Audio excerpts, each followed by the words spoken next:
Светлината в тъмнината. Историята на Исус Христос.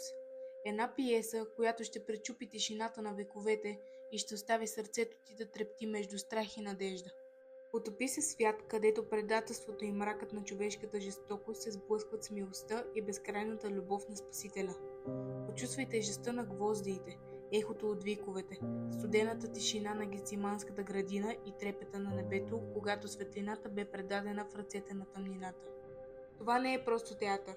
Това е сблъсък на светове, където сълзите на майката, присмехът на тълпата и мълчанието на Бога се сливат в едно.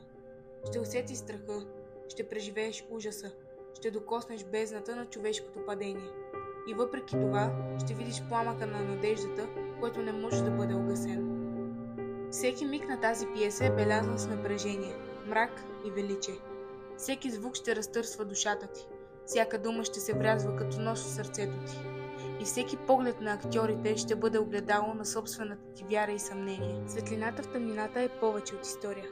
Тя е пътешествие през болката, страха и смъртта към безсмъртието. Не пропускай тази пиеса. Не пропускай срещата с този, който в най-страшния час на човечеството стана жертва, за да даде на света вечна надежда. Светлината в тъмнината. Историята на Исус Христос. Ела, ако се осмелиш да погледнеш тъмнината право в очите. Ела, ако сърцето ти копнее за светлината.